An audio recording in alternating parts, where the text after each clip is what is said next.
वाह, welcome to Maurya. मैं आपका अपना निशान जसवंत। तो अब जो है आपका केवीएस का एग्जाम पूरा हो गया और आपने आंसर की भी मिला ही लिया होगा।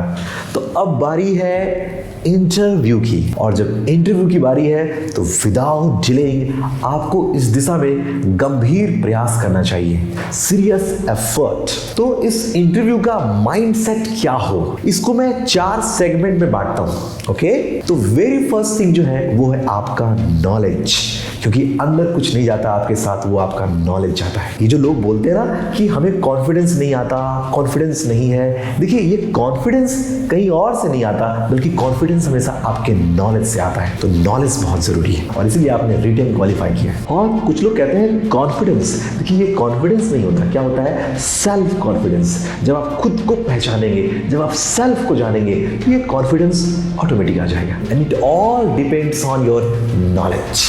तो फर्स्ट थिंग इज नॉलेज, और जो सेकंड पार्ट है वो है आपका अप्रोच। अप्रोच क्या है कि आप जब आंसर्स देंगे वहां पे, तो आप उसको कैसे, अगर आता है तो किस तरह से पॉजिटिव वे में आप आंसर दे रहे हैं, आपको नेगेटिव नहीं होना है। अच्छा, अगर आंसर्स नहीं आता है तो कैसे आप सहज भाव से रिप्लाई करेंगे, सॉरी। ये आपका अप्रोच है, किस अप्रोच में आप उसको अपना आंसर्स दे रहे हैं, यहाँ पे आपके माइंड सेट का बहुत फर्क पड़ता है। जो थर्ड पार्ट जो है वो है आपका एक्सप्रेशन। ये most important part of the interview होता है। इसमें क्या है कि आप अपने आंसर्स को किस भाव में दे रहे हैं, आपकी अभिव्यक्ति क्या है, आपके चॉइस ऑफ वर्ड्स कैसे हैं, आपका प्रोनाउंसिएशन कैसा है, आपका आर्टिकुलेशन कैसा है, मॉड्यूलेशन कैसा है। आप जब कुछ भी कह रहे हैं, आंसर्स दे रहे हैं, तो आपका बॉडी लैंग्वेज क्या है, आपके कैसे गेस्चर्स हैं, आपके कैसे पोस्चर्स हैं, आप जब अपने आप को एक्सप्रेस कर रहे हैं वहां पे। तो ये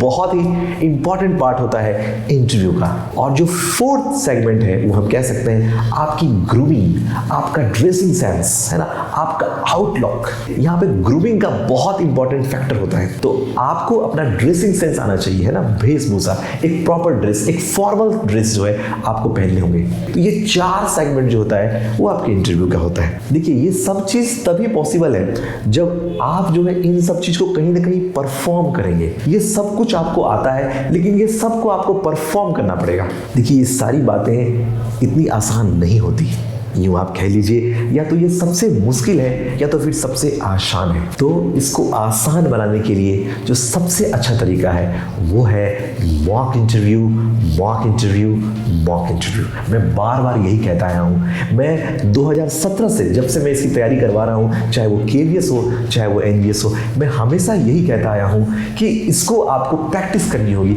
आपको परफॉर्म करना पड़ेगा, और इसके लिए आपको मॉक इंटरव्यू देने होंगे। जब आप मॉक इंटरव्यू देंगे तो आप समझ पाएंगे कि क्या आप इन चारों चीजों पे कैसे आप फोकस कर रहे हैं। ये आपको प्रैक्टिस करनी होगी सर, आपको इसमें मॉक इंटरव्यू देने ही होंगे।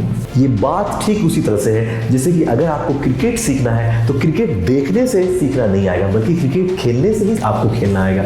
ठीक उसी तरह से जब आप मॉक इंटरव्यू देंगे, मॉक इंटरव्यू देंगे बार बार, तो फिर आपके जो इंटरव्यू है केवीएस में वो आपका अच्छा जाएगा, और आप ये सीख पाएंगे सारे आर्ट, सारे कला को कि इंटरव्यू को देते कैसे हैं, उनको हम कैसे फेस करते हैं। तो इसके लिए आप ज्वाइन करें मौर्य। अब मौर्य ही ज्वाइन करें, क्यों, मैं आपको ये बता दूं, क्योंकि हमेशा से जो है हाईएस्ट रेट ऑफ सिलेक्शन रहा है हमारा केवीएस और एनवीएस में इंटरव्यू के थ्रू। और आप जब यहाँ आएंगे तो आपको बिल्कुल रियल, जैसे बिल्कुल एकदम नेचुरल सा फील होगा आपको, जैसा आप केवीएस में इंटरव्यू देते हैं वहाँ जाके, वैसा ही आपको बिल्कुल यहाँ रियल फील होगा। आपके मॉक इंटरव्यू के बाद जो है आपको तुरंत फीडबैक दी जाएगी, और फीडबैक देने के बाद जो भी उसमें कमी है उस पर तुरंत काम किया जाएगा। तो अपने श्योर सिलेक्शन के लिए आप ज्वाइन कीजिए Maurya, where selection is yours.